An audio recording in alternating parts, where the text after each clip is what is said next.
Hello बच्चों, good afternoon. चलो बच्चों, इस वीडियो में हम कुछ एग्जाम्पल्स लेकर के आए हैं एसएचएम की। सिंपल हार्मोनिक मोशन में मैंने आपको एक इक्वेशन पढ़ा दी है बच्चों, जरा ध्यान देना। एसएचएम करते पार्टिकल का डिस्प्लेसमेंट टाइम इक्वेशन बताया था मैंने आपको, ध्यान अगर हो तो। अगर कोई पार्टिकल, जरा गौर से देखें, यूनिफॉर्म सर्कुलर मोशन में है तो उस पार्टिकल का photo perpendicular straight line BOD, जरा गौर से देखना। कोई पार्टिकल इनिशियली ए से चलना शुरू कर रहा है, ये पॉइंट बी डाल दिया मैंने, ये पॉइंट सी, ये पॉइंट डी। विशेष ध्यान से देखना, आनंद के साथ समझना, तभी मजा आएगा बच्चों। आपको फ्री माइंड से बैठिए, अब बहुत आनंद आएगा आपको पढ़ने में। बहुत सिंपल सा टॉपिक मैं बता चुका हूं पहले। अगर कोई पार्टिकल मीन पोजीशन से अपनी मोशन स्टार्ट करता है तो इसका मतलब ये हो गया पार्टिकल ने ए से चलना शुरू किया, तो फोटो परपेंडिकुलर कहां से चलना शुरू किया? मीन पोजीशन ओ से। पार्टिकल चल रहा है ऐसे, तो मीन पोजीशन से इसकी मोशन इस तरह से स्टार्ट हो रही है ना। मान लो पार्टिकल t बराबर 0 पर ए पर है तो इसका फोटो परपेंडिकुलर ओ पर है। मान लो पार्टिकल ने ए से t समय बाद पार्टिकल p पर पहुंच गया, t इक्वल टू t समय पर, तो फोटो परपेंडिकुलर पॉइंट ओ से चल करके कहां पहुंच गया होगा? यहां पर पहुंच गया m पर, तो इसका डिस्प्लेसमेंट y यहां से लेकर के यहां तक। y प्रोजेक्शन कितना होगा? जबकि इसका एंगुलर डिस्प्लेसमेंट, ये मीन पोजीशन से नापते हैं इसको। Angle covered by the particle from mean position is called phase of the particle. और t बराबर 0 पर फेज कितनी है? 0 है। तो इनिशियली मीन पोजीशन से चलना शुरू करता है, तो इसका डिस्प्लेसमेंट टाइम इक्वेशन, अगर ये एम्पलीट्यूड इसका a है, ये एंगल और ये एंगल सेम है बच्चों, तो ये डिस्प्लेसमेंट कितना होगा? इसका डिस्प्लेसमेंट टाइम इक्वेशन मैंने बताई थी, इसकी y equal to a sine omega T. जरा गौर से देखना बच्चों, पहला पॉइंट। दूसरा पॉइंट बताया था मैंने, जरा ध्यान दें अगर आप तो। अगर पार्टिकल की, जरा गौर से देखना, इनिशियल फेज, जैसे पार्टिकल ने ए से चलना स्टार्ट नहीं किया, इनिशियली पार्टिकल इस पॉइंट P1 से t इक्वल टू 0 समय पर पार्टिकल P1 पर है। इसका मतलब इस पार्टिकल की इनिशियल फेज फाई है यहां से, और P1 से पार्टिकल मान लो P2 तक पहुंचा, और यहां तक जाने में टाइम t, इसको t लगा, तो इसकी एंगल कितना चेंज कवर किया, कितना किया एंगल? ओमेगा टी, ये वाला फेज ओमेगा टी। तो मीन पोजीशन से पार्टिकल कितना डिस्प्लेस हुआ? मीन पोजीशन से पार्टिकल का डिस्प्लेसमेंट ये वाला चाहिए मुझे, ये डिस्प्लेसमेंट चाहिए मुझे इसका। तो ये डिस्प्लेसमेंट कैसे निकालेंगे मेरे बच्चे? ये displacement y equal to initial phase कितनी है उसकी? फाई है, ओमेगा टी ये। अब ये डिस्प्लेसमेंट मुझे चाहिए, तो ये वाला एंगल टोटल चाहिए ना इनिशियल से। कहां से? मीन पोजीशन से एंगल मेजर किया जाता है, ये फाई है, ये ओमेगा टी, तो इसका डिस्प्लेसमेंट टाइम इक्वेशन हो जाएगा sine omega T plus phi. ये बात क्लियर है? अगर कोई पार्टिकल, थर्ड पॉइंट समझो जरा, समझो बच्चों जरा। अगर कोई पार्टिकल फाई फेज में पीछे है, जरा गौर से देखो, यहां से ये तो मीन पोजीशन है बच्चों, और lagging particle lags behind in phase. Initially particle P1 पर है, t बराबर 0 समय पर P1 पर है, और ये वाली फेज इसकी फाई है। और मान लो पार्टिकल को P1 से P2 तक पहुंचने में टाइम t लगा, तो यहां से लेकर यहां तक ये कितना एंगल कवर किया, ये वाला एंगल जो कवर किया ना, ये वाला एंगल, ये पूरा, ये एंगल तो फाई है, ये वाला तो, ये फाई जो लिखा है ना, यहां पर मत लिखो, ये फाई लिखो, ये वाला एंगल, ये वाला एंगल फाई है, और ये एंगल पूरा ओमेगा टी, इसको ओमेगा टी लिख दो, ये पूरा एंगल ओमेगा टी, ये एंगल। और मुझे चाहिए डिस्प्लेसमेंट इस पार्टिकल का मीन पोजीशन से यहां तक का डिस्प्लेसमेंट चाहिए मुझे, ये वाला। तो इस डिस्प्लेसमेंट के लिए इक्वेशन मैंने बताई थी, क्योंकि फाई रेडियन पीछे है और एंगल मुझे चाहिए ये वाला, मीन पोजीशन से चाहिए ना, यहां से ये वाला एंगल चाहिए मुझे, ये एंगल तो ओमेगा टी और ये एंगल फाई, तो ये एंगल कितना होगा, ओमेगा टी माइनस फाई, तो रिलेशन हो जाएगा इसका a sine omega t minus phi. Clear है, डिस्प्लेसमेंट टाइम इक्वेशन ये होगा। ये पॉइंट मैं बता चुका हूं, तीनों पॉइंट। और अगर पार्टिकल इनिशियली एक्सट्रीम पोजीशन पर है, ये पॉइंट भी मैं बता चुका हूं बच्चों, देखो जरा गौर से, जरा ध्यान से सुनना बच्चों। अगर कोई पार्टिकल देखो यहां पर है, पॉइंट पी यहां पर लिखा है मैंने टी बराबर 0 समय पर, और पार्टिकल ऐसे चल रहा है,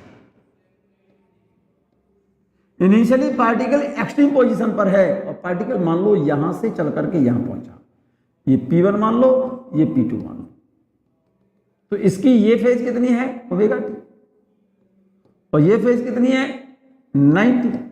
तो पार्टिकल का डिस्प्लेसमेंट यहां से यहां तक, ये कितना डिस्प्लेसमेंट होगा, ये वाला डिस्प्लेसमेंट, ये वाला डिस्प्लेसमेंट कितना होगा, ये वाला, ये डिस्प्लेसमेंट y होगा, ये वाला डिस्प्लेसमेंट y, तो y बराबर क्या होगा यहां से, y equal to A sine 90 plus omega T लिख दो, ठीक है ना, या फिर ये वाली डिस्प्लेसमेंट के लिए ये वाला भी एंगल ले सकते हो, ये वाला, ये 90 माइनस ओमेगा टी भी लिख सकते हो। तो यहां पर ए साइन 90 का मतलब कितना हो गया,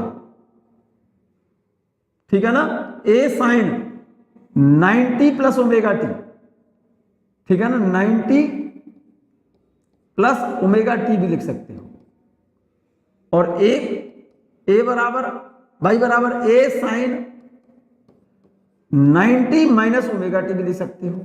sign 90 plus theta cos theta होता है, और साइन 90 माइनस थीटा भी कॉस थीटा होता है। तो अगर पार्टिकल एक्सट्रीम पोजीशन से, ठीक है ना, मोशन स्टार्ट करे, तो उसका डिस्प्लेसमेंट टाइम बराबर टाइम इक्वेशन होगा y बराबर ए साइन 90 प्लस ओमेगा टी, या फिर y बराबर ए साइन 90 माइनस ओमेगा टी, और ए साइन 90 प्लस ओमेगा टी बराबर ए कॉस ओमेगा टी होता है, और ए साइन 90 माइनस ओमेगा टी भी किसके बराबर होता है, ये भी ए कॉस ओमेगा टी के बराबर होता है। जरा गौर से देख लेना दोनों इक्वेशन, ये 4 इक्वेशन बता चुका हूं, ये भी बता चुका हूं, ये फॉर्म भी बता चुका हूं, इस फॉर्म में भी बता चुका हूं, और इसको भी बता चुका हूं। अब हम बात कर रहे हैं मेरे बच्चे एसएचएम के कुछ एग्जाम्पल्स बता रहे हैं। तो पहला एग्जाम्पल आप नोट करो, बड़ा काम का एग्जाम्पल है। What is the phase of at a place where y equal to a by 2 and y equal to √3a by 2? What is the phase when particle at a place where y equal to a by 2? जब particle SHM करते समय mean position से a by 2 distance पर है, displacement particle का y बराबर a by 2 है, तो उस पॉइंट पर पार्टिकल की फेज क्या होगी, और जब मीन पोजीशन से डिस्प्लेसमेंट पार्टिकल का √3a by 2 है, तब पार्टिकल की फेज क्या होगी, और पार्टिकल को मीन पोजीशन से y बराबर a by 2 डिस्प्लेसमेंट तक पहुंचने में टाइम कितना लगेगा। देखो रिजल्ट, देखो इसका सॉल्यूशन देखो। पार्टिकल, जरा ध्यान से सुनना, मैं इस क्वेश्चन को मैं 2 तरह से बता रहा हूं। देखो पार्टिकल की जो मोशन है एट t बराबर 0, पार्टिकल मीन पोजीशन से चलना शुरू कर रहा है, और पार्टिकल मान लो A से पॉइंट P तक पहुंचा t बराबर t समय पर। तो यहां से यहां तक का पार्टिकल का डिस्प्लेसमेंट ये y, ये वाला डिस्प्लेसमेंट y, और इसके लिए इक्वेशन आई होगी आपकी, ये तो एम्पलीट्यूड हो गया, ये फेज एंगल कहते हैं इसे। तो डिस्प्लेसमेंट टाइम इक्वेशन इसके लिए बताई थी मैंने, जब पार्टिकल मीन पोजीशन से मोशन स्टार्ट करता है, कहां से, मीन पोजीशन से पार्टिकल मोशन स्टार्ट करता है, तो डिस्प्लेसमेंट टाइम इक्वेशन ए साइन ओमेगा टी। तो जब पार्टिकल मीन पोजीशन से, ये जो डिस्टेंस है ना डिस्प्लेसमेंट, ये वाला y पहले में दिया है कितना, जब पार्टिकल मीन पोजीशन से पार्टिकल का छोटा परपेंडिकुलर, मींस ऐसा हम करते समय पार्टिकल मीन पोजीशन से a/2 दूरी पर है, a/2 डिस्टेंस पर है, तो पार्टिकल की फेज क्या होगी, मींस पार्टिकल कितना एंगल इनिशियल पोजीशन से मीन पोजीशन से बनाएगा, मतलब angle moved by the particle from mean position is called phase of particle बोलते हैं। यही पूछ रहा है, what is the phase at a place where particle is at position y बराबर a/2 और पार्टिकल फ्रॉम मीन पोजीशन कितनी distance पर, y बराबर √3a/2। तो जब पार्टिकल मीन पोजीशन से a/2 डिस्प्लेसमेंट पर है, मींस उसका डिस्प्लेसमेंट a/2 है, टोटल डिस्प्लेसमेंट यहां तक का क्या होता है a, मीन पोजीशन से एक्सट्रीम पोजीशन पर पहुंचने में कितना टाइम लगता है t/4, यहां से यहां तक जाने में टाइम कितना लगता है t/4, और पार्टिकल जब यहां से यहां तक जाएगा तो पार्टिकल मीन पोजीशन से कितना एंगल मूव कर जाएगा, 90 डिग्री। तो ये पूछ रहा है कि जब पार्टिकल की पोजीशन मीन पोजीशन से कितनी दूरी पर है, पार्टिकल a/2 डिस्टेंस पर है, तो a/2 डिस्टेंस ये वाली डिस्टेंस है, तो उस समय पार्टिकल कितना एंगल कवर कर जाएगा, मूव कर जाएगा, मींस ये वाली फेज पूछी है। तो पहले पार्ट में y की जगह पर क्या लिख दो, a/2, इस y की जगह पर क्या लिख दो, a/2 क्वेश्चन में गिवन है, और बराबर a साइन ओमेगा टी। तो पार्टिकल को O से इस पॉइंट तक जाने में लगा टाइम निकलेगा, ये इस A से ये A cancel, sign omega t बराबर 1/2, और 1/2 साइन में वैल्यू होती है साइन 30 डिग्री की, या फिर रेडियन में बनाएंगे तो साइन π/6, ठीक है ना। एंगल कवर कंपेयर करो, साइन से साइन कंपेयर कर लोगे तो फेज एंगल कितना हो गया, इस ओमेगा टी को फेज एंगल बोलते हैं बच्चों, फेज एंगल बोलते हैं। Angle moved by the particle from the mean position is called phase angle, और फेज कितना आ गया, π/6 रेडियन, ठीक है ना। और टाइम अगर चाहिए पार्टिकल को मीन पोजीशन से a/2 डिस्टेंस तक जाने में कितना एंगल कवर करेगा पार्टिकल, y बराबर a/2 डिस्टेंस तक जब मीन पोजीशन से चल करके जाएगा तो फेज कितनी चेंज होगी उसकी, π/6 रेडियन या फिर 30 डिग्री फेज होगी उसकी, जब पार्टिकल मीन पोजीशन से a/2 डिस्टेंस पर पहुंचेगा। तो इनिशियल से पार्टिकल, इनिशियल का मतलब मीन पोजीशन से पार्टिकल कितना एंगल मूव कर जाएगा, 30 डिग्री, कितना डिग्री, 30 डिग्री। टाइम कितना लगेगा मेरे बच्चे, ओमेगा टी बराबर π/6, तो ओमेगा टी बराबर π/6, ओमेगा को लिख सकता हूं 2πn या 2π/t, और इनटू ये कौन सा टाइम है, मीन पोजीशन से y बराबर a/2 डिस्टेंस तक पहुंचने में लगा समय है, ये t बराबर π/6, पाई से पाई कैंसिल हो गया। तो टाइम मीन पोजीशन से a/2 दूरी चलने में कितना टाइम लगेगा उसको, t/2 को नीचे ले लो, यहां से t/12 सेकंड लगेगा पार्टिकल को मीन पोजीशन से a/2 डिस्टेंस जाने में, पार्टिकल को मीन पोजीशन से a/2 डिस्टेंस तक जाने में फेज तो बदलेगी कितनी उसकी, 30 डिग्री, और टाइम मीन पोजीशन से a/2 डिस्टेंस पहुंचने में टाइम लगेगा t/12 सेकंड। t/12 टाइम की यूनिट सेकंड लेते हैं तो सेकंड लिख दो। पहला पार्ट समझ में आ गया। y बराबर a/2 डिस्टेंस पर फेज निकल आई, और पार्टिकल को मीन पोजीशन से a/2 डिस्टेंस जाने में कितना टाइम लगेगा, फेज निकल आएगी। फेज एंगल मुझे पता चल गया, ओमेगा टी मालूम चल गया, फेज मालूम चल गई। तो ओमेगा टी बराबर π/6 रेडियन, ओमेगा को लिख सकता हूं 2π/t into t equal to π/6, pi से पाई कैंसिल। तो पार्टिकल को मीन पोजीशन से a/2 डिस्टेंस तक पहुंचने में कितना समय लगेगा, टाइम यहां से निकल आएगा, पाई से पाई कैंसिल, टी को ऊपर ले लो, 2 को नीचे ले लो। तो पार्टिकल को मीन पोजीशन से a/2 डिस्टेंस तक डिस्टेंस ट्रेवल करने में कितना समय लगा, t बराबर t/12, जहां पर t क्या चीज है, उस पार्टिकल का SHM का टाइम पीरियड है। क्लियर, पहला पार्ट समझ में आ गया। सेकंड पार्ट क्या कह रहा है मेरे बच्चे, जब पार्टिकल मीन पोजीशन से कितनी दूरी पर है, √3/2a डिस्टेंस पर है। जब मीन पोजीशन से पार्टिकल की डिस्प्लेसमेंट कितना है, डिस्प्लेसमेंट टाइम इक्वेशन है y बराबर a sin omega t when particle starts moving from mean position. तो डिस्प्लेसमेंट टाइम इक्वेशन ये होती है बच्चों, और y बराबर क्या गिवन है, a√3/2, ये क्वेश्चन में वैल्यू गिवन है, तो ओमेगा टी की वैल्यू क्या होगी उस केस में, ठीक है ना। तो y की जगह पर, इस y की जगह पर a√3/2 लिख दो, इस y की जगह पर a√3/2 लिख दो। क्लियर, इस y की जगह पर, इस जगह पर ये वैल्यू लिख रहा हूं, a√3/2 इक्वल टू a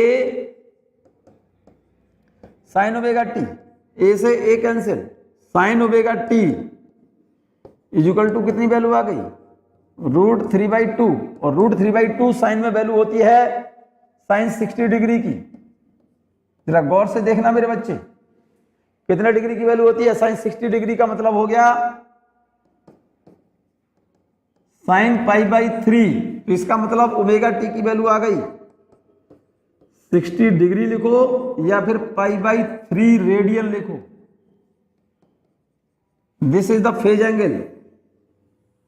और पार्टिकल को मीन पोजीशन से a√3/2 डिस्टेंस तक जाने में लगा समय कितना लगेगा, ये टाइम निकालना चाहते हो, ओमेगा की जगह पर 2π/t लिख लो, 2π/t इक्वल टू कितना, π/3, पाई से पाई कैंसिल, टाइम कितना लगेगा, t को इधर ले लो, t/6 सेकंड। ये वाला स्मॉल t है, यहां पर स्मॉल t ये आएगा, ये स्मॉल t। क्लियर है, फिर से समझो इस पॉइंट को, जरा एक बार दोबारा लिखता हूं बच्चों। यहां पर देखिएगा omega t, omega into t equal to π/3। Omega की जगह पर मैंने लिख दिया है 2π/t into time period equal to π/3, pi से पाई कैंसिल, तो टाइम निकल आया t/6 इतने सेकंड। यहां तक बात क्लियर। तो पार्टिकल को मीन पोजीशन से a√3/2 डिस्टेंस चलने में लगा समय कितना होगा, t/6 सेकंड। क्लियर। और फेज होगी उसकी कितनी, मीन पोजीशन से a√3/2 डिस्टेंस पर जब पार्टिकल पहुंचेगा तो उस समय पार्टिकल कितनी एंगल मूव कर जाएगा, π/3। जिस एंगल से पार्टिकल मीन पोजीशन से मूव करता है उस एंगल को फेज एंगल बोला जाता है बच्चों। इपोज कांस्टेंट और फेज एंगल बोलते हैं उसको। क्लियर हो गया ये पॉइंट। ये क्वेश्चन समझ आ गया होगा मेरे ख्याल से, आपको रिजल्ट भी समझ आ गया होगा। फेज एंगल तो आ गई π/6 और टाइम लगा a/2 डिस्टेंस तक जाने में t/12। ठीक, सेकंड पार्ट भी समझ आ गया होगा आपको। फेज एंगल आ गया π/3 रेडियन और मीन पोजीशन से a√3/2 डिस्टेंस चलने में टाइम कितना लगेगा, t/6 सेकंड। क्लियर। अगला क्वेश्चन देखिएगा मेरे बच्चे, क्वेश्चन को नोट करो, बड़ा काम का क्वेश्चन है। ये काम का नहीं है, जरूरत से ज्यादा काम का क्वेश्चन है बच्चों। ये एग्जाम्पल बहुत काम का है। आपको छोटा लग रहा होगा क्वेश्चन, लेकिन एग्जाम्पल बहुत अच्छा एग्जाम्पल है, बहुत अच्छा क्वेश्चन है। आप इसे नोट कर लें बच्चों। जरा ध्यान दें, ये मीन पोजीशन है SHM की, ये एक्सट्रीम पोजीशन और इधर ये एक्सट्रीम पोजीशन। ये कोई पॉइंट P लिया है मैंने मीन पोजीशन से कितनी डिस्टेंस पर, a/2 डिस्टेंस पर। तो देखो जरा, मीन पोजीशन से एक्सट्रीम पोजीशन तक का डिस्प्लेसमेंट कितना होता है, एम्पलीट्यूड के बराबर। मीन पोजीशन से एक्सट्रीम पोजीशन तक डिस्प्लेसमेंट कितना होता है, a के बराबर एम्पलीट्यूड जिसे बोलते हैं। मीन पोजीशन, ये एक्सट्रीम पोजीशन, तो यहां से यहां तक की डिस्टेंस ए और यहां से यहां तक की ए, और मीन पोजीशन से यहां तक की डिस्टेंस हमने लिए a/2। तो जरा गौर से देखो, पार्टिकल को मीन पोजीशन से एक्सट्रीम तक पहुंचने में टाइम कितना लगता है, t/4। एक्सट्रीम से मीन पोजीशन तक आने में टाइम कितना लगता है, t/4। यहां से यहां तक जाने में टाइम t/4, यहां से यहां तक आने में टाइम t/4। विशेष ध्यान से सुनना, मीन पोजीशन से जब फेज एंगल नापते हैं तो यहां पर मीन पोजीशन पर फेज एंगल 0, यहां पर फेज एंगल 90, फिर लौट करके पार्टिकल यहीं पर आएगा, फेज एंगल 180, फिर 270, फिर यहां तक पार्टिकल आएगा लौटकर 360। क्वेश्चन में क्या पूछा है, पहले ये फिगर बना लो। कोई पार्टिकल एक स्ट्रेट लाइन में SHM कर रहा है जिसकी O मीन पोजीशन है, A और B एक्सट्रीम पोजीशन है।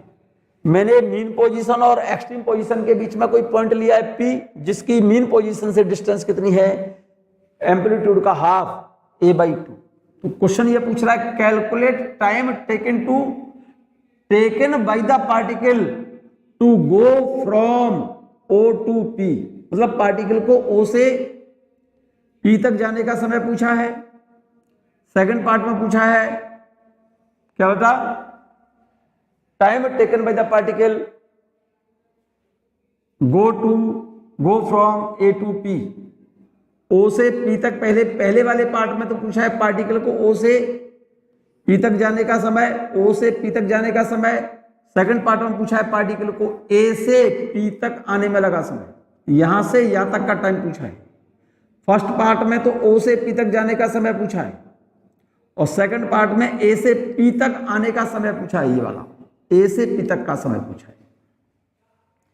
पहले मैं बात कर रहा हूं पार्टिकल को O से P तक मींस a/2 डिस्टेंस तक जाने में टाइम कैसे निकालेंगे। डिस्प्लेसमेंट कितना है, y बराबर a/2। तो डिस्प्लेसमेंट a/2 क्वेश्चन में गिवन है, और डिस्प्लेसमेंट अगर पार्टिकल मीन पोजीशन से अपनी मोशन स्टार्ट करता है तो डिस्प्लेसमेंट टाइम इक्वेशन होती है y बराबर a sin ओमेगा t। तो इस y की जगह पर a/2 लिख दो, तो पार्टिकल को मीन पोजीशन से एक्सट्रीम तक पहुंचने का समय मैं निकाल सकता हूं। y की जगह पर a/2 लिखो बराबर a sin ओमेगा t। इस a से ये a कैंसिल, क्लियर है। तो यहां से क्या बचा, sin omega t equal to 1/2 बचेगा यहां से।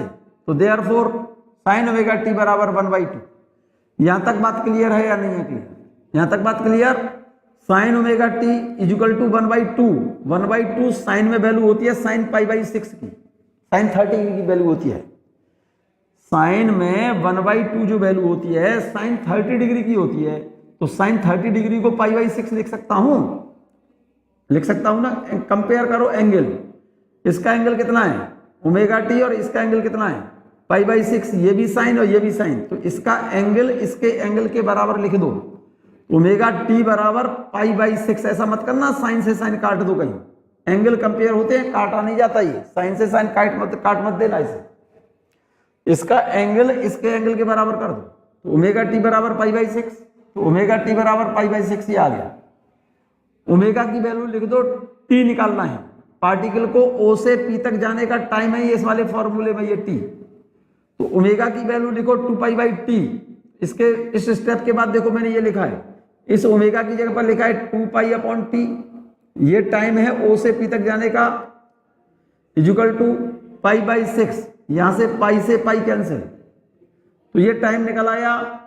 कैपिटल टी को ऊपर ले जाओ, 2 को नीचे ले जाओ, तो टाइम इक्वल टू O से P तक का टाइम निकल आया। देखो यहां से ये कैपिटल टी यहां जाएगा तो ये आ गया, इस 2 को नीचे लाओगे तो 6 × 2 12 हो गया। तो इसका मतलब पार्टिकल को मीन पोजीशन से a/2 डिस्टेंस ट्रेवल करने में टाइम कितना लगा, O से P तक, O से P तक, टॉप नहीं लिखा ये। Time taken by the particle goes from O to P। Particle को O पॉइंट से P पॉइंट तक जाने में लगा समय है इक्वल टू t/12 सेकेंड। ठीक है ना, इतना टाइम लगेगा इसको। अब एक बात देखो, यहां से यहां तक का टाइम निकल आया ये रहा, और यहां से यहां तक का टाइम हमें पता है t/4 होता है। यहां से मीन पोजीशन से एक्सट्रीम पोजीशन तक जाने का टाइम t/4 है, और यहां तक का टाइम t/12 निकला है। तो यहां से यहां तक का टाइम या यहां से यहां तक का टाइम निकल आएगा। ओ से ए तक का टाइम पूछ रहा है। ओ से ए तक का टाइम क्या होता है, T/4। मीन पोजीशन से एक्सट्रीम पोजीशन तक का टाइम हो गया ना, ओ से पी तक, ओ से ए तक, ओ से ए तक T/4 हो गया। ओ से ए तक का T/4, ओ से पी तक का ये निकला है। पी से ए तक या ए से पी तक का टाइम निकाल दूंगा। ए से पी तक का टाइम निकालना है मुझे, तो इस वाले टाइम में से ये वाला टाइम सब्ट्रैक्ट कर दो। ओ से ए तक टाइम कितना है, T/4। ओ से पी तक को इस वाली वैल्यू में से यहां तक के टाइम में से यहां तक का टाइम सब्ट्रैक्ट कर दो, तो यहां से यहां तक का टाइम निकल आएगा। तो ए से पी तक का time, time from O to P minus time from O to, time from O to A minus time from O to P। तो ये वाला टाइम कितना है, ये वाला टाइम कितना है, T/4 माइनस O से P तक का टाइम कितना है, T/12। इस वाली वैल्यू में से इसको सब्ट्रैक्ट कर दो, तो A से P तक का टाइम निकल आएगा T/6। A से P तक का टाइम निकल आएगा कितना, T/6। क्लियर है ये बात, यहां तक बात क्लियर है बच्चों? और देख लो, समझ लो। एक बात और देखो मेरे बच्चे, O से P तक जाने में समय कितना है। O से P तक जब पार्टिकल पहुंचा तो यहां तक फेज कितनी बदली उसकी, ये निकली है, देखो ये रही फेज निकली है कितनी, ω/t निकली है π/6 का मतलब, π/6 का मतलब कितना हो गया, 30 डिग्री। तो मीन पोजीशन से पार्टिकल की फेज 30 डिग्री बदलेगी तो उसका डिस्प्लेसमेंट a/2 के बराबर हो जाएगा। तो यहां से यहां पर डिस्प्लेसमेंट a/2 है, तो यहां पर फेज 30 डिग्री होगी, और यहां पर फेज कितनी है, 90 डिग्री है। तो इसका मतलब यहां तक की फेज कितनी होगी, 60, और यहां से यहां तक की कितनी होगी, 60। तो यहां तक की 90 और यहां तक की 60। जब पार्टिकल इधर से जा रहा होगा a/2 डिस्टेंस पर पहुंचेगा मीन पोजीशन से, तो फेज कितनी होगी, a/2 दूरी पर 30 डिग्री, ये फिर 60 डिग्री, तो यहाँ 90 हो गई। जब पार्टिकल यहां से लौटेगा, इधर से जब लौटेगा फिर a/2 डिस्टेंस पर पहुंचेगा यहां पर, तो यहां से यहां तक 30, ये 60, तो यहां तक का 90 और यहां तक की फिर 60। तो जब पार्टिकल लौट करके आएगा तो पार्टिकल मीन पोजीशन से a/2 दूरी पर होगा लौटते समय, तो यहां पर कितनी फेज होगी लौटते समय, 90 तो यहां तक हो गई और 60 यहां तक हो गई। 90 और 60 यहां पर कितनी हो गई, 150 डिग्री फेज हो गई। यहां पर जरा ध्यान से सुनना मेरी बात को, यहां पर 150 डिग्री फेज हो गई। फिर 30 यहां पर पहुंचा तो यहां पर 180 डिग्री हो गई। जब ये पार्टिकल मीन पोजीशन से a/2 डिस्टेंस पर यहां पहुंचेगा, a/2 डिस्टेंस पर यहां पहुंचेगा तो फिर फेज कितनी बदलेगी, 30। तो यहां से इधर जाते समय यहां पर फेज कितनी होगी, a/2 डिस्टेंस पर 180 में 30 ऐड करो, 210 डिग्री होगी।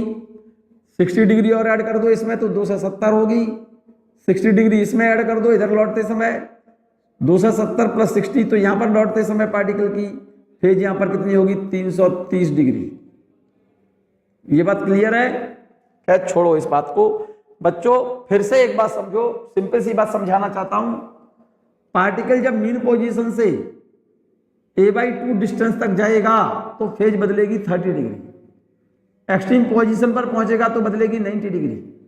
यहां से यहां तक 30, यहां से यहां तक 90, तो यहां से यहां तक 60, और यहां से लौटते समय यहां तक 60 है।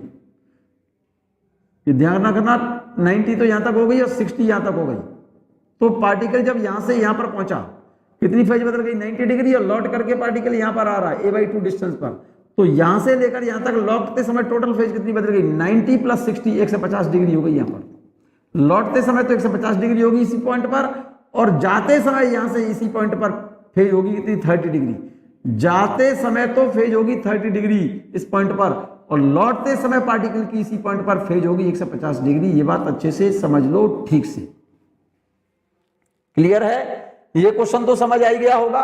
पार्टिकल को O से P तक जाने में लगा समय, O से P तक जाने का समय, फिर पार्टिकल को A से P तक आने का समय। O से P तक जाने का समय कितना निकला है मेरे बच्चे?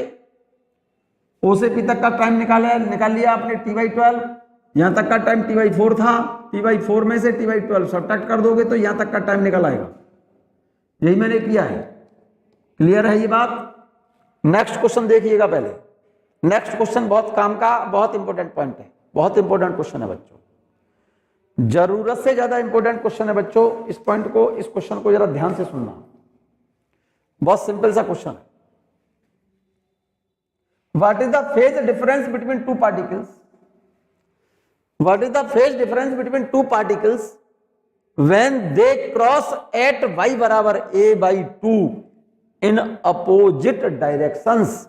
बहुत इंपॉर्टेंट क्वेश्चन नहीं है बच्चों, जरूरत से ज्यादा इंपॉर्टेंट क्वेश्चन है। क्वेश्चन कह रहा है what is the phase difference between two particles when they cross at y बराबर a/2 distance in opposite direction. Question ये कहना चाहता है, सुनो जरा मेरी बात। कोई पार्टिकल या मीन पोजीशन से चलना शुरू किया और पार्टिकल चल करके पॉइंट P पर पहुंच गया और ये डिस्टेंस जाते समय इसकी y जो है a/2 है। तो जब पार्टिकल मीन पोजीशन से यहां पर पहुंचेगा, a/2 डिस्टेंस पर पहुंचेगा, तो यहां तक जाने में कितनी फेज बदलेगी? यहां तक पहुंचने में 30 डिग्री पहले निकाल चुके हो। और पार्टिकल O से B तक पहुंचा, इस पॉइंट को B डाल दो, कुछ भी डाल दो, O B D या B इसको डाल दो और O B, straight line D ऐसे ही डाला था ना। तो पार्टिकल मीन पोजीशन से जब इधर गया, मीन पोजीशन से कितनी दूरी पर a/2 डिस्टेंस पर पहुंचेगा, तो यहां तक फेज कितनी बदली? 30 डिग्री। और ये टोटल कितनी होती है? 90 डिग्री यहां पर फेज। और जब चल करके पार्टिकल यहां पर पहुंचा, जाते समय पार्टिकल पॉइंट P पर कितनी दूरी चला? a/2 distance. तो जाने में कितनी फेज बदली? यहां पर 30 डिग्री, यहां पर 90। फिर लौट करके पार्टिकल यहां से इधर आया,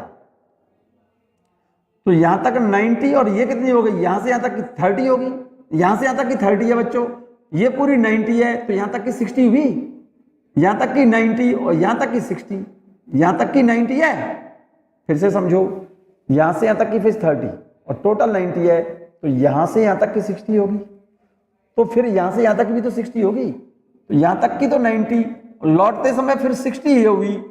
तो लौटते समय जब यहां पर पार्टिकल आएगा, तो यहां पर लौटते समय टोटल फेज कितनी होगी? इनिशियल से नापे तो, इनिशियल से नापेंगे तो कितना? 90 ये और 60 ये, 90 और 60 कितनी हो जाएगी? 150 डिग्री। तो जरा गौर से देखो, y बराबर a/2 डिस्टेंस पर जाते हुए एक पार्टिकल तो इधर से चल रहा है, इधर से तो पार्टिकल जा रहा है और एक पार्टिकल इधर से आ रहा है। और जब ये दोनों पार्टिकल y बराबर a/2 डिस्टेंस पर यहां पर क्रॉस करें, इस जगह पर क्रॉस करें, इधर से तो ये पार्टिकल यहां पहुंचा, इधर से ये पार्टिकल इधर लौटा, तो इस जगह पर इधर से आते हुए पार्टिकल और इधर से जाते हुए पार्टिकल की फेज डिफरेंस क्या होगी? तो इस पॉइंट पर इस पार्टिकल की फेज और इस पॉइंट पर इस पार्टिकल की फेज का डिफरेंस कितना होगा? फेज डिफरेंस इस पॉइंट पर आने वाले पार्टिकल की फेज कितनी है? 150 और इधर से जाने वाले की कितनी है? 30 इक्वल टू, ये रिजल्ट आएगा 120 डिग्री। या फिर ऐसा करो, ये पार्टिकल जरा गौर से देखो, यहां से इधर गया तो 30 डिग्री, ये 60 तो मींस 90 हो गई, यहां पर लौटते समय 60 तो 150, फिर लौटेगा तो यहां पर 180 डिग्री यहां तक आ गया पार्टिकल। अब पार्टिकल यहां से आकर के इधर गया, कितना दूर गया? डिस्टेंस गया इधर, a/2 डिस्टेंस इधर गया, ये डिस्टेंस a/2 है, तो 30 डिग्री और चला, 180 ये रही, 180 तो यहां पर है, 30 डिग्री इधर गया, तो यहां पर कितनी हो गई इस पार्टिकल की? जाते समय यहां पर फेज कितनी हो गई? 180 प्लस 30 210 डिग्री। फिर चलेगा यहां तक, कितना गएगा? 180 और ये 90, तो यहां पर कितना होगा? यहां पर कितना होगी फेज? 270। और यहां तक 210 और यहां 270, तो ये 60 इधर आएगी। तो जब पार्टिकल इधर से लौट के आ रहा होगा इधर, तो इसकी फेज कितनी होगी लौट के आने में? 270 प्लस 60, तो यहां पर 270 तो यहां पर हो गई और 60 डिग्री ये मूव करेगा, तो पार्टिकल लौटते समय इस जगह पर पार्टिकल की फेज कितनी होगी? 270 प्लस 60 330। तो इस पॉइंट पर पार्टिकल का फेज डिफरेंस कितना होगा? फेज डिफरेंस मीन पोजीशन से a/2 डिस्टेंस पर अपोजिट डायरेक्शन में जब पार्टिकल a/2 डिस्टेंस पर क्रॉस करेंगे, तब उसकी फेज क्या होगी? इधर से जाते समय तो फेज होगी 210 और इधर से लौटने वाले पार्टिकल की फेज होगी 330। तो फेज डिफरेंस 330 डिग्री माइनस 2 से 10 डिग्री बराबर 120 डिग्री। तो या तो इससे निकाल लो या फिर ये निकाल लो, रिजल्ट दोनों ही सेम है। क्लियर है? या तो ये लो या फिर ये लो, और लिख दिया मैंने, या तो ये लिख लो या ये लिख लो, यही बात मैंने लिखी है। What is the phase difference between two particles when they cross at y बराबर a/2 distance in opposite direction from mean position.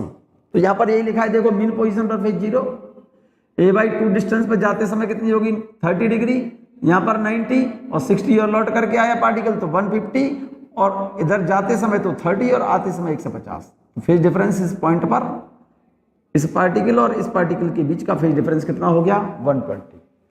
Particle यहां पर आ गया, टोटल फेज यहां तक कितनी हो गई 180, 90 फिर 90, 180 फिर इधर गया पार्टिकल a/2 डिस्टेंस तो 180 प्लस 30 डिग्री 210, फिर 60 डिग्री यहां पहुंच करके 270 हो गया। तो पार्टिकल जब यहां से लौटेगा तो इसकी फेज 60 और ऐड कर दो इसमें तो 330।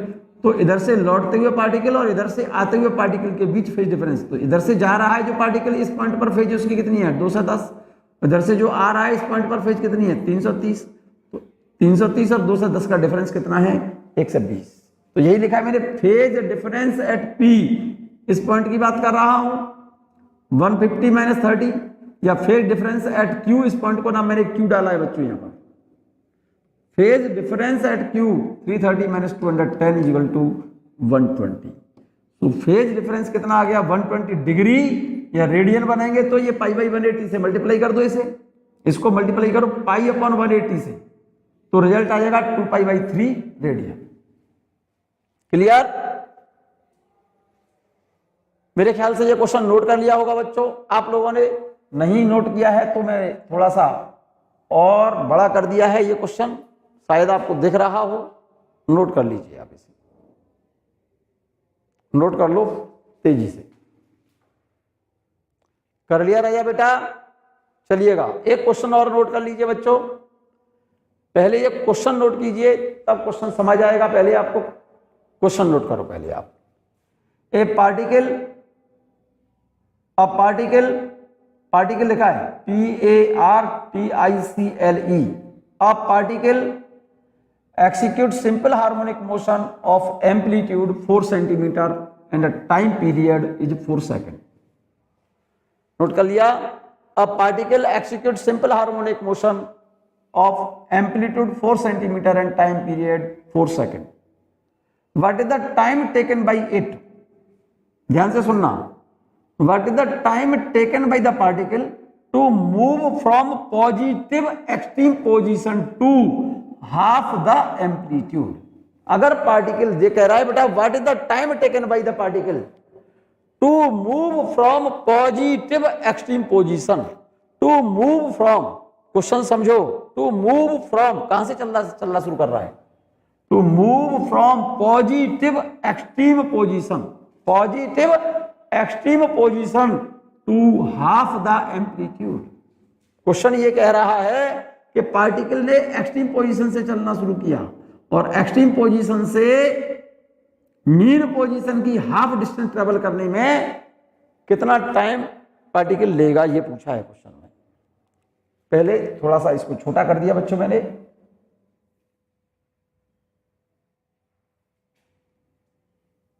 देख लो।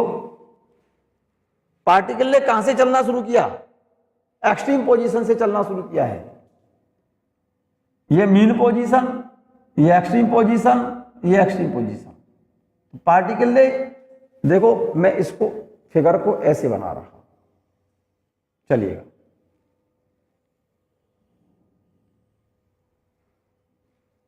पॉजिटिव एक्सट्रीम पोजीशन से y बराबर a/2 डिस्टेंस तक मूव करने में टाइम पूछा है। क्वेश्चन कह रहा है what is the time taken by the particle to move from positive extreme position to half the amplitude. Particle ने, देखो जरा गौर से, पार्टिकल ऐसे चल रहा है, ध्यान से सुनना। इनिशियली पार्टिकल यहां पर t बराबर 0 पर पार्टिकल एक्सट्रीम पोजीशन पर बैठा है और पार्टिकल यहां से चल रहा है। मान लो t समय बाद पार्टिकल यहां से यहां पहुंच गया, t बराबर t समय पर। पार्टिकल जब यहां पर पहुंचा तो इसका ये इनिशियल फेज कितनी हो गई 90, और पार्टिकल टी समय में यहां से यहां पहुंचा, ये फेज कितनी हो गई ओमेगा टी। तो पार्टिकल का वाई प्रोजेक्शन, ये वाला प्रोजेक्शन कितना होगा, ये वाला प्रोजेक्शन, या तो एंगल ये प्लस ये ले लो, या फिर ये एंगल नहीं लेना चाहते हो, ये तो 90 डिग्री, तो ये रहा बच्चे, और ओमेगा टी ये रहा, और ये डिस्प्लेसमेंट वाई निकालना है। तो इसका डिस्प्लेसमेंट टाइम इक्वेशन आएगी वाई बराबर ए sine 90 plus omega t, omega t ये लेना पड़ेगा बच्चों, और साइन 90 प्लस थीटा बराबर होता है कॉस थीटा। तो इसकी इक्वेशन हो जाएगी वाई बराबर ए साइन 90 प्लस थीटा बराबर होता है कॉस थीटा या कॉस ओमेगा टी। क्लियर है? एम्पलीट्यूड क्वेश्चन में दिया है 4 सेंटीमीटर, टाइम पीरियड टी बराबर 4 सेकंड दिया है, तो ओमेगा की वैल्यू निकाल लूंगा मैं। वाई की वैल्यू कितनी दी है उसने, हाफ द एम्पलीट्यूड, तो वाई की जगह पर तो दिया है a/2, ठीक है, और ए तो एम्पलीट्यूड है ही।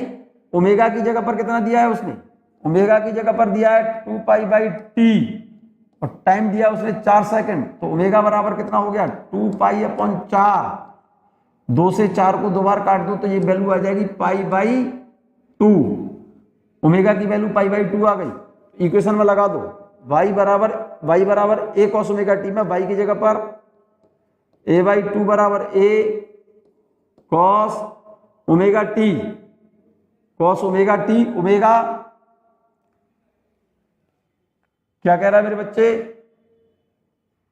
ओमेगा टी, तो ओमेगा टी ही लिख लो पहले इसे, ए से ए कैंसिल हो गया, तो ए cos ओमेगा टी बराबर कितना हो गया, cos ओमेगा टी बराबर 1/2, और 1/2 साइन में cos में वैल्यू 1/2 कितने की होती है, cos 60 की वैल्यू होती है, cos 60, और साइन 30 की वैल्यू सेम होती है, cos 60 का मतलब π/3, तो ओमेगा टी बराबर π/3, ओमेगा टी बराबर π/3, तो यहां पर लिख रहा हूं मैं ओमेगा टी बराबर π/3, ओमेगा कितना निकला था π/2, ओमेगा की जगह पर π/2 into t equal to π/3, pi से पाई कैंसिल, तो टाइम आ गया कितना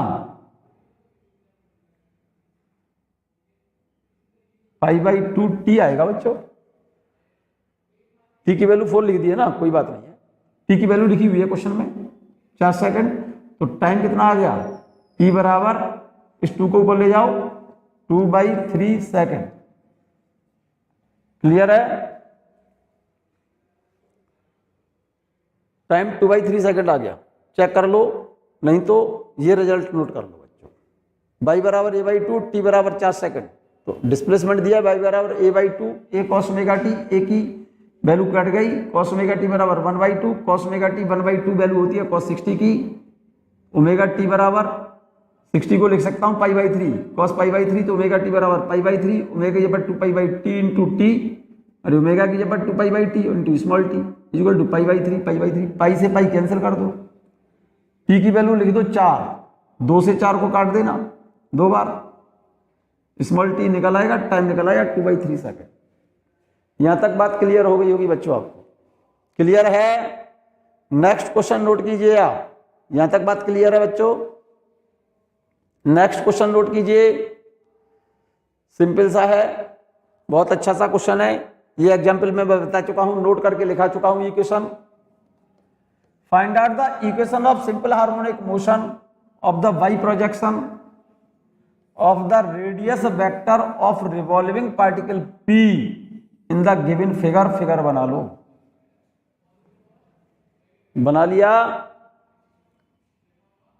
जरा गौर से देखो, कोई पार्टिकल इनिशियली t बराबर 0 पर, कहां पर है इनिशियल फेज उसकी कितनी है 30 डिग्री दे रखी है यहां पर, तो इस रेडियस वेक्टर का जो सर्कुलर पाथ पर वाई प्रोजेक्शन है वो कितना होगा, उसकी इक्वेशन लिखनी है आपको। क्वेश्चन में ये गिवन है, एम्पलीट्यूड क्वेश्चन में गिवन है 2 सेंटीमीटर, और पार्टिकल का टाइम पीरियड गिवन है 4 सेकंड। पहले इस फिगर को बनाइए और क्वेश्चन को नोट करो। इसकी इक्वेशन सिंपल सी इक्वेशन है, इनिशियल फेज 30 डिग्री है, तो इसकी इक्वेशन का फॉर्मूला मैंने बताया था, a sin omega t plus five, यहां पर फाइव की वैल्यू दी हुई है 30 डिग्री, का मतलब π/6 रेडियन, और ए की वैल्यू दी है 2 सेंटीमीटर, और टाइम पीरियड दिया है उसने t बराबर 4 सेकेंड। क्लियर?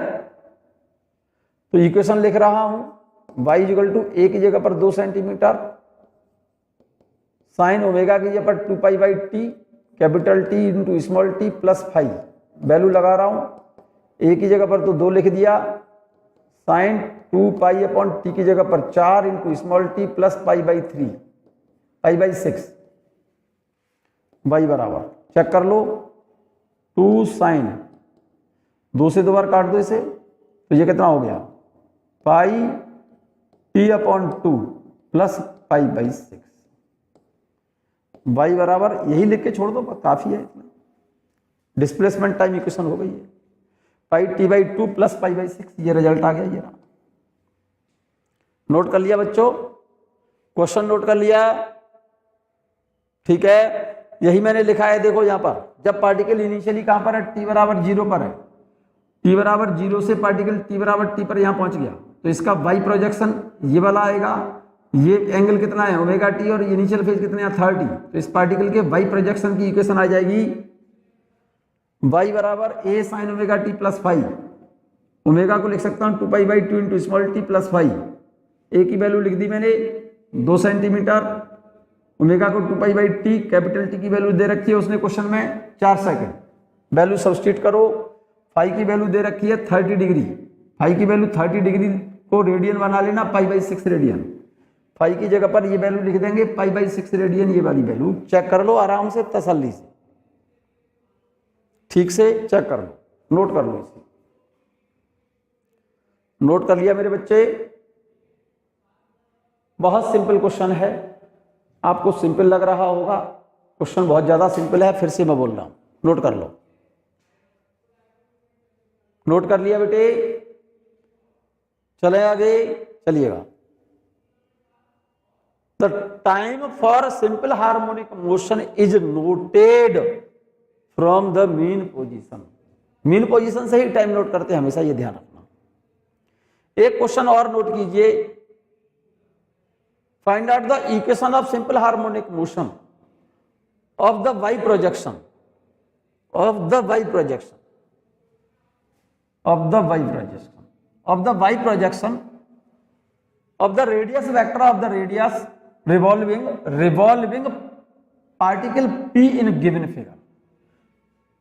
फिगर बना लो, कोई पार्टिकल एक्सट्रीम पोजीशन पर है यहां पर, और यहां से पार्टिकल इस तरह से चलना शुरू कर रहा है, और तो इस पार्टिकल का डिस्प्लेसमेंट टाइम इक्वेशन बताना है आपको। इसका एम्पलीट्यूड दिया है 4 सेंटीमीटर, तो ये क्या दिया एम्पलीट्यूड है, ये गिवन है, ये एम्पलीट्यूड गिवन है, और ये टाइम पीरियड दिया है, time period always measured from mean position.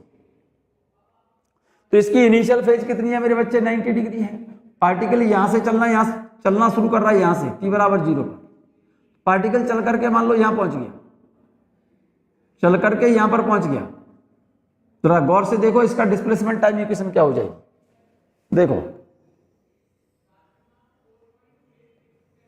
ध्यान से सुनेंगे तो सिंपल क्वेश्चन है। पार्टिकल ने ऐसे चलना शुरू किया है, t बराबर 0 पर पार्टिकल यहां पर है, यहां से पार्टिकल मान लो यहां पर पहुंच गया, इनिशियल फेज इसकी कितनी थी, ये फेज इनिशियल 90 डिग्री है, पार्टिकल यहां से चल करके पॉइंट P पर t बराबर t पर यहां पहुंच गया, इसकी फेज ये वाली ओमेगा t है, तो इस पार्टिकल का y प्रोजेक्शन ये वाला चाहिए, ये प्रोजेक्शन का इक्वेशन होगी y बराबर a साइन, ये कितना है 90 और ये कितना ओमेगा t, तो 90 minus omega T, sine 90 minus omega T, sine 90 minus theta बराबर होता है कॉस थीटा, तो a cos omega T by बराबर, और a की वैल्यू कितनी दी है क्वेश्चन में, a की वैल्यू दी है 4 सेंटीमीटर, कॉस ओमेगा की जगह पर 2π/t into t, displacement time equation आ गई इसकी 4 कॉस 2π/t, 2π टाइम कितना दिया मेरे बच्चे 6 सेकंड दिया है, देख लो क्वेश्चन में 6 इंटू टी, तो ये रिजल्ट आ गया y बराबर 4 cos πt/3, this is the required result. Note कर लिया बच्चों? नोट नहीं किया हो तो ये बात मैंने यहां फिगर बना दिया, ये रहा। यहां पर इनिशियल फेज 90 डिग्री है, 90 डिग्री का मतलब π/2 रेडियन। फिगर देख लें, रेडियस वेक्टर का मतलब एम्पलीट्यूड हो गया इसका कितना, 4 सेंटीमीटर क्वेश्चन में गिवन है, ये रहा। टाइम पीरियड 6 सेकंड दिया है क्वेश्चन में। फिगर देख लो जरा। The time for simple harmonic motion is noted from the mean position. Particle यहां से चल करके यहां जा रहा है, यहां पर टाइम t बराबर 0 पर पार्टिकल यहां पर है, t समय बाद पार्टिकल यहां पहुंच गया। Angle moved by the particle from mean position is omega T. Total angle mean position से देखते हैं। इनिशियल फेज 90 है और पार्टिकल यहां से यहां तक गया तो कितना मूव किया, ओमेगा टी। तो फेज नापते हैं इनिशियल कहां से, मीन पोजीशन से, तो 90 माइनस ओमेगा टी लिखेंगे। So the projection of radius vector on Y axis, इस रेडियस वेक्टर का वाई एक्सिस पर प्रोजेक्शन ये वाई हो गया, ये वाला, ठीक है। तो ये प्रोजेक्शन कितना हुआ, क्लियर है। ये प्रोजेक्शन हो गया y बराबर a sine 90 minus omega T, क्योंकि ये पूरा एंगल 90 था, ये एंगल कितना है, ओमेगा टी। तो ये एंगल चाहिए ना मुझे, तो इनिशियल मीन पोजीशन से 90 माइनस ओमेगा टी का मतलब π/2 माइनस ओमेगा टी। तो y बराबर a साइन 90 माइनस थीटा बराबर होता है cos थीटा। थीटा की जगह पर ओमेगा टी लिखा है ना, तो a cos ओमेगा टी, और a की वैल्यू क्वेश्चन में गिवन है कितनी, 4 सेंटीमीटर ये रही। a की वैल्यू लिख दी मैंने, a cos omega T, a cos omega को लिखा है 2π/t into small T, clear. तो डिस्प्लेसमेंट टाइम इक्वेशन आ गई, y बराबर a की जगह पर वैल्यू लिख दी 4, 2π अपॉन टाइम पीरियड दिया 6 इंटू टी, तो डिस्प्लेसमेंट टाइम इक्वेशन आ गई y बराबर 4 cos πt अपॉन 3, क्लियर। यहां तक बात समझ में आ गई बच्चों, यहां तक कोई प्रॉब्लम तो नहीं है, बहुत अच्छा। चलिएगा, मैं बात कर रहा हूं velocity of particle in simple harmonic motion. SHM करते पार्टिकल की वेलोसिटी क्या होगी, velocity of particle in SHM. Simple सा टॉपिक है, विशेष ध्यान से और विशेष इंपॉर्टेंट पॉइंट है, आप इसको नोट कर लेंगे तो समझ आ जाएगा। Velocity of particle in SHM in case of simple harmonic motion when motion of particle is started from mean position means equilibrium position, तो डिस्प्लेसमेंट टाइम इक्वेशन होती है y बराबर a sin ओमेगा टी। जब particle initially कहां पर है, mean position पर है। If particle starts moving from mean position then displacement of particle is given by the relation y बराबर a sin ओमेगा टी। तो मीन पोजीशन से जब पार्टिकल अपनी मोशन स्टार्ट कर रहा है तब उसकी वेलोसिटी होगी v बराबर displacement upon time, d upon dt, और y कितना है, a sin ओमेगा टी। तो इस y की जगह पर a sin ओमेगा टी लिखोगे तो वेलोसिटी निकल आएगी इसकी dy अपॉन dt, और y बराबर क्या है मेरे बच्चे, a sin omega T, a sin omega T. तो देखना जरा, d अपॉन dt, y की जगह पर a sin ओमेगा टी। जरा गौर से देखो, वेलोसिटी आ जाएगी a sin ओमेगा टी का होगा cos omega T into d upon dt omega t. Omega t का फिर से करना पड़ेगा ना, ओमेगा टी का डिफरेंशिएशन t के रिगार्ड में ओमेगा होगा, तो a cos omega T into इसका हो जाएगा ओमेगा। तो रिजल्ट आ गया आपका a omega cos omega t. ये वेलोसिटी टाइम रिलेशन है एसएचएम करते पार्टिकल का। इसको इक्वेशन नंबर कुछ भी डाल सकते हो आप, जो भी डालना चाहो, फर्स्ट डालो, सेकंड डालो, थर्ड डालो। लेकिन एक पॉइंट हम जानते हैं बच्चों, sine square theta plus cos square theta equal to क्या होता है 1। तो sine square omega T plus cos square omega t बराबर 1। तो कॉस स्क्वायर ओमेगा टी बराबर क्या होगा, 1 minus sine square omega t, और यहां से स्क्वायर हटा दिया तो इसका क्या ले लेंगे हम, रूट। तो cos omega t is equal to root 1 minus sine square omega t. यहां से साइन ओमेगा टी बराबर क्या होगा, y upon a. Sine omega t बराबर क्या होगा, यहां से वाई अपॉन ए, और इसका करेंगे स्क्वायर, तो यहां पर आ जाएगा y square upon a square. तो कॉस ओमेगा टी बराबर क्या हो जाएगा यहां से 1 upon a root a square minus y square. Cos omega t की ये वाली वैल्यू हटाओ यहां से और यहां पर सब्स्टिट्यूट कर दो। कॉस ओमेगा टी की जगह पर 1 upon a root a square minus y square इस जगह पर सब्स्टिट्यूट कर दो। तो इस ए से ए कट जाएगा तो वेलोसिटी का फॉर्मूला आ जाएगा मेरे बच्चे omega root a square minus y square. तो या तो वेलोसिटी का फॉर्मूला ये लगाओ बच्चों, एसएचएम करते पार्टिकल की वेलोसिटी का फॉर्मूला या तो ये लगाओ या ये लगाओ, बात एक ही। नोट कर लिया होगा आपने, फटाफट से नोट कर लीजिए आप इसे, नोट कर लीजिए जल्दी से बच्चों इसे। If particle starts moving from mean position, the displacement of particle is given by y बराबर a sin ओमेगा टी। तो एसएचएम करते पार्टिकल की वेलोसिटी निकालनी है, वेलोसिटी बराबर होता है displacement upon time dy upon dt, और y की जगह पर लिख दिया मैंने a sin omega T. a sin omega T को t के रिगार्ड में डिफरेंशिएट करोगे तो a omega cos omega T.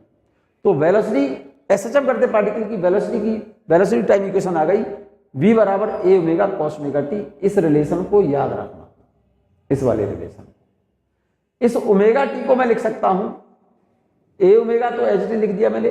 इस ओमेगा टी को मैंने लिख दिया है root 1 minus sine square omega t. ये बात मैंने लिखी है, देखो यहां से sine square omega T plus cos square omega T equal to 1। तो यहां से कॉस स्क्वायर ओमेगा टी बराबर, इसको इधर लाएंगे इक्वेशन से 1 से इक्वल से इधर लाऊंगा मैं इसको, तो 1 minus sine square omega t, और स्क्वायर को मैं हटाऊंगा तो इसका रूट लूंगा 1 minus sine square omega T. तो इस कॉस ओमेगा टी की जगह पर लिख दिया मैंने root 1 minus sine square omega t, और साइन स्क्वायर ओमेगा टी की वैल्यू लिखी है मैंने, देखो ए ओमेगा तो ऐसे की ऐसे लिख दिया मैंने, ये रहा 1, ये रहा minus sine square omega t की जगह पर लिखा है मैंने Y square upon a square. ये Y square upon a square कैसे लिखा, क्योंकि बात मैं जानता हूं वाई बराबर ए साइन ओमेगा टी। तो यहां से साइन ओमेगा टी बराबर क्या हो जाएगा Y upon a, sine omega t बराबर हो जाएगा वाई अपॉन ए। तो साइन स्क्वायर ओमेगा टी बराबर होगा वाई अपॉन ए का स्क्वायर। तो sine square omega T, sign square omega t की जगह पर लिख दिया मैंने वहां से Y square upon a square. Clear? तो जरा गौर से देखो इसको, यहां पर ए स्क्वायर एलसीएम आ जाएगा, a square minus y square upon a square, और ए स्क्वायर को नीचे वाले ए स्क्वायर का रूट लेंगे तो 1 अपॉन ए, और ए से ए कैंसिल हो जाएगा। तो रिजल्ट आ जाएगा आपका omega root a square minus y square. ये रिलेशन आपको समझ में आ गया होगा, और ये रिलेशन मैंने यहां निकाल दिया, नोट कर लीजिए आप। तो एसएचएम करते पार्टिकल का वेलोसिटी टाइम इक्वेशन ये रही, ये वाली, और आप इसको भी चेक कर रहे हैं तो वेलोसिटी टाइम है इसमें। टाइम कहां पर है, क्योंकि डिस्प्लेसमेंट लिखा है ना मैंने, ये रहा डिस्प्लेसमेंट वाई, यहां से लिख सकता हूं मैं यहां से, क्योंकि वेलोसिटी बराबर a omega cos omega T equal to omega root a square minus y square, क्योंकि in this relation y is depend upon time, y is depend upon time. This is the formula for velocity. This is the relation between velocity and time in SHM. और ये भी velocity time relation ही है, क्योंकि y की जगह पर जब a sin omega T लिखोगे, यहां पर वैल्यू सब्स्टिट्यूट करोगे तो रिजल्ट यही निकल कर आएगा। नोट कर लिया? मैं बात कर रहा हूं जब पार्टिकल मीन पोजीशन पर है बच्चों, जब पार्टिकल मीन पोजीशन पर है, एट मीन पोजीशन y बराबर 0, क्योंकि मीन पोजीशन पर फेज कितनी होती है, एट मीन पोजीशन पर ओमेगा टी की वैल्यू कितनी होगी मेरे बच्चे, 0 होगी। ओमेगा टी की वैल्यू 0 होगी, और ओमेगा टी की वैल्यू जब 0 लिखोगे तो cos 0 की वैल्यू कितनी होती है 1, तो वेलोसिटी मैक्सिमम हो जाएगी मीन पोजीशन पर ए ओमेगा। मीन पोजीशन के लिए ओमेगा टी की वैल्यू कितनी लिखोगे 0, तो यहां पर ओमेगा टी की जगह पर 0 लिखोगे तो cos 0 की वैल्यू 1 होती, तो वेलोसिटी निकल आएगी ए ओमेगा। अदरवाइज मीन पोजीशन पर y की वैल्यू कितनी लिखेंगे अगर हम, तो इसमें लिख देंगे, तो y की जगह पर यहां 0 लिखते हैं तो वेलोसिटी निकल आएगी। इसका मतलब मीन पोजीशन पर एसएचएम करते पार्टिकल की मीन पोजीशन पर वेलोसिटी मैक्सिमम, मतलब पार्टिकल ये मीन पोजीशन, ये एक्सट्रीम पोजीशन, ये extreme position, this is the mean position. तो सिंपल सी बात है भाई, मीन पोजीशन पर वेलोसिटी मैक्सिमम होगी पार्टिकल। यहां पर पार्टिकल की एसएचएम करते समय वेलोसिटी मैक्सिमम होगी, और मैक्सिमम कितनी होती है, ए ओमेगा। एट एक्सट्रीम पोजीशन पर ओमेगा टी की वैल्यू कितनी होती है बच्चों? 90 होती है, 90 डिग्री। और जब 90 डिग्री यहां लिखोगे तो cos 90 की वैल्यू कितनी होगी? 0, तब भी वेलोसिटी 0 हो जाएगी। या इस जगह पर y बराबर क्या लिखेंगे? हम एक्सट्रीम पोजीशन के लिए y बराबर a लिखेंगे, तो यहां पर a लिख देंगे तो a square minus a square, तब भी वेलोसिटी क्या आएगी मेरे बच्चे? तब भी वेलोसिटी कितनी आएगी? 0 आएगी। तो इसका मतलब मीन पोजीशन पर वेलोसिटी मैक्सिमम होगी और एक्सट्रीम पोजीशन इसको बोलेंगे। एक्सट्रीम पोजीशन के लिए y बराबर a लिखेंगे और मीन पोजीशन के लिए y बराबर 0 लिखेंगे। तो एक्सट्रीम पोजीशन पर velocity minimum means 0, extreme position पर वेलोसिटी मिनिमम होगी और मीन पोजीशन पर वेलोसिटी कितनी होगी? मैक्सिमम होगी। कितनी? a ओमेगा के बराबर। क्लियर? तो जैसे जैसे पार्टिकल मीन पोजीशन से एक्सट्रीम पोजीशन की ओर जाता है तो वेलोसिटी मीन पोजीशन पर मैक्सिमम है, घटती जाएगी वेलोसिटी, घटती जाएगी और एक्सट्रीम पोजीशन पर वेलोसिटी 0 होगी। उसके बाद फिर वेलोसिटी बढ़ेगी, इधर से पार्टिकल जब इधर आएगा तो यहाँ पर वेलोसिटी मैक्सिमम हो जाएगी, फिर जब दूसरी तरफ जाएगा तो वेलोसिटी घटेगी और एक्सट्रीम पोजीशन पर जाकर के 0, और फिर लौट करके आएगा पार्टिकल तो वेलोसिटी फिर से मैक्सिमम होगी। ये वेलोसिटी टाइम ग्राफ दिखाया है मेरे बच्चे, जरा गौर से देखो। इस एक्सिस पर वेलोसिटी लिया है, इस एक्सिस पर टाइम लिया है। मीन पोजीशन पर वेलोसिटी क्या होगी? मैक्सिमम होगी। तो मीन पोजीशन पर वेलोसिटी मैंने मैक्सिमम दिखाई है। जैसे जैसे पार्टिकल मीन पोजीशन से एक्सट्रीम पोजीशन पर जाएगा तो वेलोसिटी घटती जाएगी, ठीक है ना। फिर एक्सट्रीम पोजीशन से मीन पोजीशन पर आएगा, वेलोसिटी बढ़ेगी। फिर एक्सट्रीम पोजीशन से मीन पोजीशन से एक्सट्रीम पोजीशन पर जाएगा, वेलोसिटी घटेगी। फिर एक्सट्रीम पोजीशन से मीन पोजीशन में जाएगा तो वेलोसिटी बढ़ेगी। तो यहां पर कोसाइन कर्व कहलाता है, कोसाइन कर्व है, क्योंकि जैसे जैसे डिस्प्लेसमेंट बढ़ता है, जरा गौर से देखना, मेरी बात को सुनना जरा। इधर मैंने डिस्प्लेसमेंट लिया है और इधर ही ये जरा देखो, ये वाला ग्राफ तो आपने बताया था डिस्प्लेसमेंट टाइम ग्राफ का, ध्यान से सुनना मेरी बात को।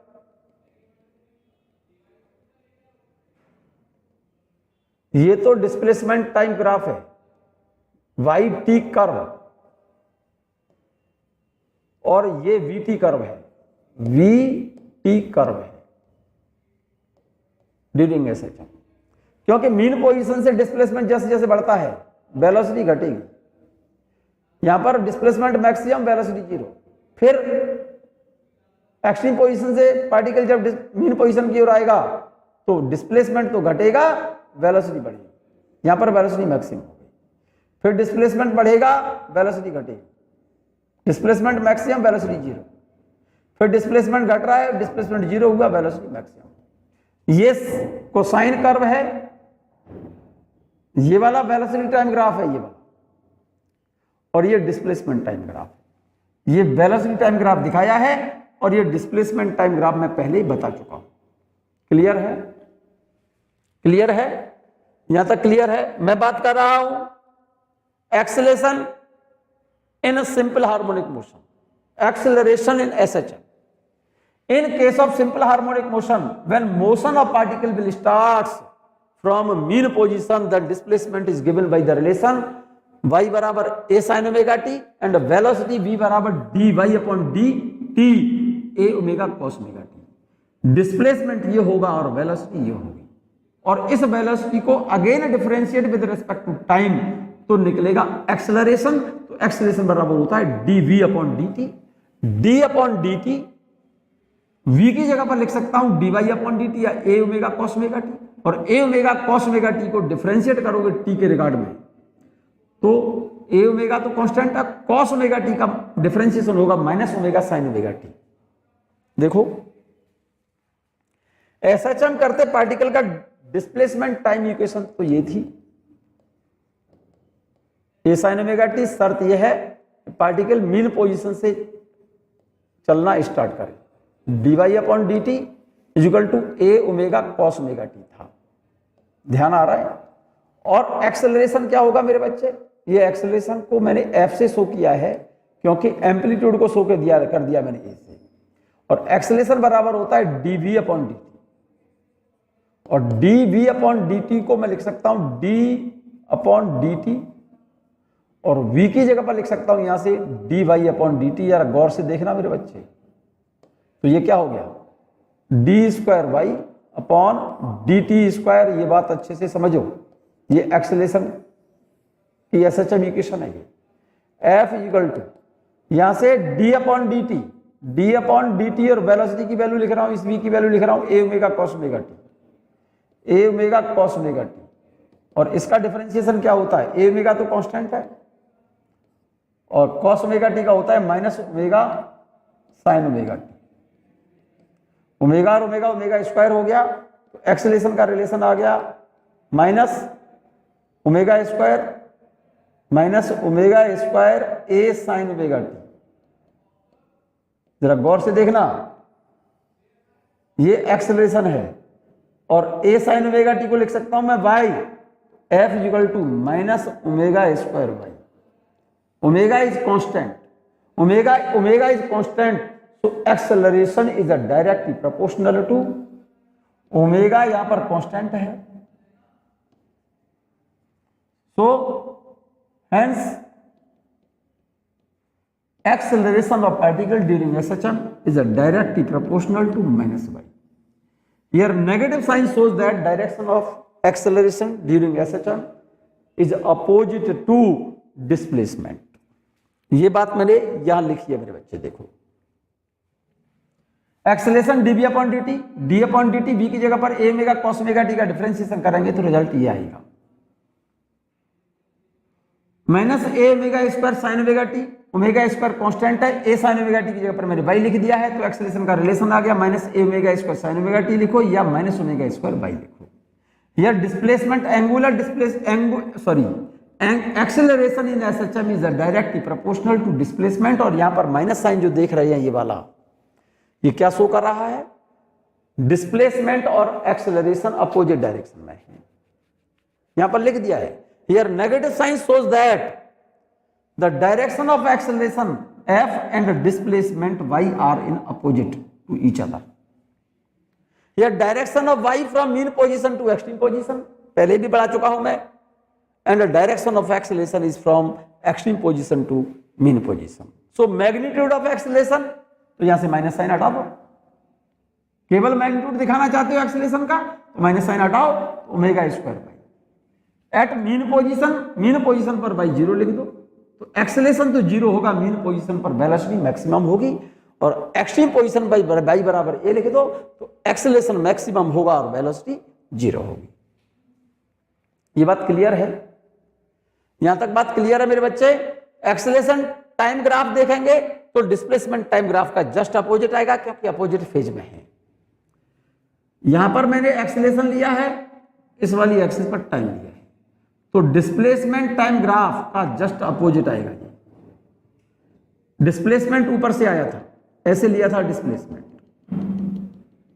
ये तो डिस्प्लेसमेंट y के लिए y और t के बीच ग्राफ है, और ये f और डिस्प्लेसमेंट नहीं एक्सेलरेशन और टाइम के बीच ग्राफ, ये एक्सेलरेशन, क्योंकि एक्सेलरेशन डिस्प्लेसमेंट का अपोजिट है, तो इसलिए एक्सेलरेशन का ग्राफ नेगेटिव एक्सिस से मैंने नीचे लिया है, डिस्प्लेसमेंट के अपोजिट लिया है, डिस्प्लेसमेंट के अपोजिट लिया है।